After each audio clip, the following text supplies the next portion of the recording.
সাম্প্রতিক বছরগুলোতে যে বিষয়গুলোকে ভর্তি পরীক্ষায় অনেক বেশি গুরুত্ব দেওয়া হচ্ছে, সেই টপিকগুলোর মধ্যে উচ্চারণের নিয়ম অন্যতম। উচ্চারণের নিয়ম তোমরা এইচএসসি পরীক্ষায় পড়ে এসেছো। আর যারা ভর্তি পরীক্ষার প্রস্তুতির জন্য প্রিপারেশন নিচ্ছ, আশা করা যায় বেসিক নিয়মগুলো তোমরা সবাই জানো। যেমন কিছু নিয়ম মনে করিয়ে দিচ্ছি। হ্রস্ব ই, দীর্ঘ ঈকার যেটাই থাকুক, হ্রস্ব ঈকার দিয়ে লিখতে হবে। আবার তালব্য শ, মূর্ধন্য ষ, দন্ত্য স যে শই থাকুক, যদি স এর মতো উচ্চারণ হয় তাহলে আমরা তালব্য শ দিয়ে লিখব। তো এই উচ্চারণের নিয়ম থেকে যে প্রশ্নগুলো আসে সাধারণত খুব বেশি ঘুরিয়ে আসে না। একই শব্দের ৪ টা উচ্চারণ থাকবে। ৪ টার মধ্যে অবশ্যই একটি ঠিক এবং ওইটি তোমাকে সিলেক্ট করতে হবে। আবার কখনো, কখনো ৪ টা ভিন্ন শব্দের উচ্চারণ দেওয়া থাকে। ৩ টা ভুল, ১ টা ঠিক। তখন তোমাকে ওটা দিতে হবে। আবার কখনো ৩ টা ঠিক, ১ টা ভুল থাকে। তখন অবশ্যই প্রশ্ন অনুযায়ী তোমাকে ভুলটা সিলেক্ট করতে হবে।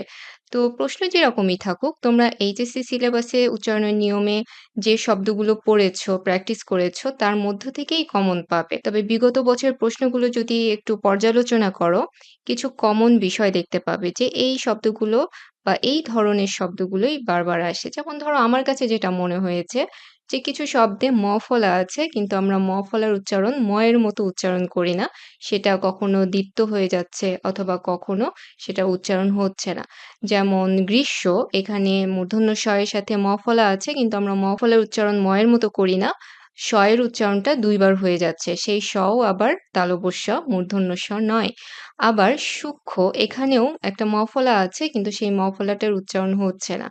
আবার শ্মশান বা শ্মশ্রু, এখানে ম ফলা আছে শব্দের শুরুতে এবং সেখানে ম ফলার উচ্চারণ একেবারেই হচ্ছে না এবং কোনো দ্বিত্ব উচ্চারণও হচ্ছে না। কিন্তু এই শব্দগুলোর ক্ষেত্রে একটা পরিবর্তন লক্ষ্য করা যাবে। সেটা হচ্ছে ম ফলা যে মূল শব্দে ছিল, সেইটার একটা চিহ্ন হিসেবে একটু নাসিক্য ধ্বনি হিসেবে ওটার উচ্চারণ করা হবে। যদিও আমরা সাধারণত এইভাবে চন্দ্রবিন্দু দিয়ে উচ্চারণ করি না। বিশেষ করে আমার তো একেবারেই হয় না। যারা শুদ্ধ উচ্চারণ করে, একদম পরিপূর্ণ শুদ্ধ যেটাকে বলে, তারা এখানে নাসিক্য ধ্বনিই উচ্চারণ করে। কাজেই আমাদের উচ্চারণের নিয়মে যেটা লিখতে হবে, এই সূক্ষ্ম যেখানে ম ফলাটা ছিল কিন্তু আমরা উচ্চারণ করি না, সেখানে একটা চন্দ্রবিন্দু দিতে হবে। সেরকম গ্রীষ্ম বা গ্রীষ্মকালেও একটা চন্দ্রবিন্দু হবে। যেখানে ম ফলা ছিল ঠিক সেইখানে। আবার শ্মশ্রু, শ্মশান এখানেও একটা চন্দ্রবিন্দু দিতে হবে। আরো কিছু জায়গায় চন্দ্রবিন্দু ব্যবহৃত হয়। যেমন ধরো জ্ঞান অথবা বিজ্ঞান। এখানে যে এই যে ইয় চিহ্নটা আছে, সেইখানে ইয়টা কিন্তু নাসিক্য ধ্বনি। আর এই কারণেই এই যে এর উচ্চারণ যখন ২ বার হচ্ছে বিজ্ঞানে বা অজ্ঞান বা প্রতিজ্ঞা, তখন একটা এর উপরে চন্দ্রবিন্দু হবে। আর যখন এই ইয় শব্দের ১ম এ ব্যবহৃত হচ্ছে তখন একটা এরই উচ্চারণ হচ্ছে কিন্তু তারপরেও এই চন্দ্রবিন্দুটা থাকবে। কেননা ওই যে ইয় যে নাসিক্য ধ্বনি সেইজন্য। তো এই যে যেখানে নাসিক্য ধ্বনির উচ্চারণ হয় সেটা তুমি উচ্চারণ করো বা না করো, জানো কিনা এটাই আসলে টেস্ট করতে চায় পরীক্ষায়। যে কারণে আমার কাছে এই শব্দগুলোকে খুব গুরুত্বপূর্ণ মনে হয় এবং তোমরাও দেখবে যে বিগত বছরগুলোতে এই যে নাসিক্য ধ্বনির এই শব্দগুলো কিন্তু বারবার আসে। আর আরো একটা বিষয় আসে সেটা হচ্ছে যেখানে মহাপ্রাণ ধ্বনি আছে এবং ওই মহাপ্রাণ ধ্বনির সাথে ফলা আছে, সেই শব্দগুলোর উচ্চারণে একটা বিষয় লক্ষ্য করা যায়। মহাপ্রাণ ধ্বনি কোনগুলো মনে আছে? খ, ফ, ভ, অর্থাৎ যে বর্ণগুলোতে আমরা একটু বেশি জোর দিয়ে উচ্চারণ করি। তো এই যে ভ এর সাথে যখন ফলা যুক্ত হবে, তখন সেটার উচ্চারণ কিরকম হয় দেখো, সভ্য। আগে ব এর উচ্চারণ আসে, তারপরে ভ এর উচ্চারণ। জফলা সব বর্ণ বা সব ধ্বনিকেই দ্বিত্ব উচ্চারিত করে। কিন্তু এই যে মহাপ্রাণ ধ্বনিগুলোর ক্ষেত্রে আগে সেটার অল্প প্রাণ ধ্বনিটি উচ্চারণ হবে, তারপরে মহাপ্রাণ। সভ্যতা, আগে ব আসছে, তারপরে ভ। সেরকম লভ্য, আগে ব, তারপরে ভ। আবার বাধ্য, ধ এর অল্প প্রাণ ধ্বনিটি হচ্ছে দ। কাজেই এই যে বাধ্য যখন লিখব, আগে দ এর উচ্চারণ আসে, তারপরে ধ এর উচ্চারণ। এতক্ষণ যে শব্দগুলো আলোচনা করলাম সেগুলো সহ এখন আমরা আরো কিছু শব্দের উচ্চারণ দেখব যেগুলো পরীক্ষায় আসার জন্য বেশ গুরুত্বপূর্ণ।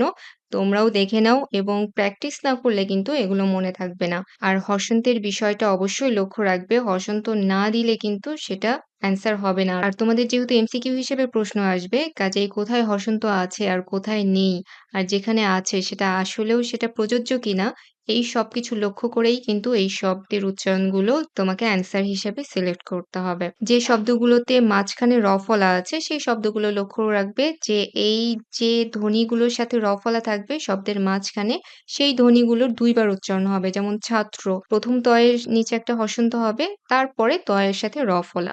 প্রশ্রয় শব্দটা দেখো, ১ম এ যে ফলা আছে সেটা কিন্তু ২ বার উচ্চারণ হবে না।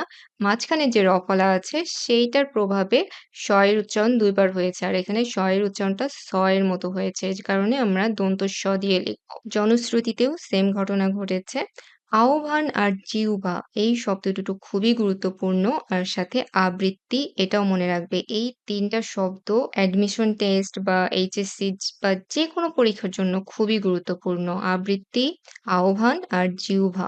ঐকমত্য আমরা প্রায়ই ভুল করে উচ্চারণ করি ঐক্যমত বা ঐক্যমত্য। আসলে কিন্তু ক এর উচ্চারণ এখানে একটা হবে ঐকমত্য। আবার মূল শব্দটা দ্বিতীয় বলে অদ্বিতীয় কিন্তু অদ্বিতীয় নয়। কারণ বফলা উচ্চারণের একটা নিয়ম আছে যে বফলা যদি শব্দের মাঝখানে থাকে সেইখানে বফলার প্রভাবে ওই ধ্বনিটার ২ বার উচ্চারণ হবে। শব্দের মাঝখানে যদি বিসর্গ থাকে তার প্রভাবেও ওই পরের ধ্বনিটার ২ বার উচ্চারণ হতে পারে। যেমন ইতঃপূর্বে। আবার হয় সাথে যেখানে জ ফলা থাকবে সেখানে উচ্চারণটা কিন্তু জ, ঝ এরকম উজ্জ বা বাহ্য এরকম করে উচ্চারণ হবে। শ্রবণ এবং সংগ্রহ যেখানে অনুস্বার আছে সেখানে তোমরা কিভাবে লিখবে? ও দিয়ে, হসন্ত দিয়ে তারপরে বাকিটা লিখবে। যেহেতু তোমরা এইচএসসিতে নিয়মগুলো পড়েই এসেছো, কাজেই আজকে আর সেগুলো আলোচনা করব না। তারপরও প্রয়োজনীয় লিঙ্ক দেওয়া থাকবে নিচে, তোমরা দেখে নিতে পারবে। আরেকটা বিষয় জানিয়ে রাখি যে নিয়মগুলোর ক্ষেত্রে যেখানে একটু ব্যতিক্রম আছে সেগুলো একটু মনোযোগ দিয়ে পড়বে। যেমন আমরা ব ফলা, ম ফলার নিয়মে কি দেখেছি? শব্দের শুরুতে থাকলে সেগুলোর উচ্চারণ হয় না, শব্দের মাঝখানে থাকলে দ্বিত্ব উচ্চারণ হয়। যেমন বিশ্ব এখানে স এর উচ্চারণ ২ বার হচ্ছে। আবার গ্রীষ্ম এখানেও স এর উচ্চারণ ২ বার হয়েছে। ম ফলা আর ব ফলা যখন শব্দের মাঝখানে বসছে। কিন্তু এটার ব্যতিক্রম কি? ব ফলার জন্য ম আর ব এর সাথে যখন ব ফলা বসবে তখন কিন্তু ওটার দ্বিত্ব উচ্চারণ হবে না, ব এর মতোই উচ্চারণ হবে। আবার ম ফলা যখন গ, ঙ, ল, ন, ম এই বর্ণগুলোর সাথে বসে তখনও কিন্তু ম এর উচ্চারণটা অবিকৃত থাকে, সেটা আর দ্বিত্ব হয় না। আবার ভবিষ্যৎবাণী বা উদ্বেল এখানে ব ফলার উচ্চারণ অবিকৃত থাকবে, দ্বিত্ব হবে না। কারণ হচ্ছে এগুলো সমাসবদ্ধ শব্দ। তো এই যে ব্যতিক্রমী নিয়মগুলো এগুলো থেকেই কিন্তু বেশি আসে প্রশ্ন, কাজে এগুলো মনোযোগ দিয়ে পড়বে। আর যদি এই শব্দগুলো তোমরা প্র্যাকটিস করো তাহলে মোটামুটি সব শব্দই লিখতে পারবে। সবার প্রতি শুভকামনা, ভালো থেকো।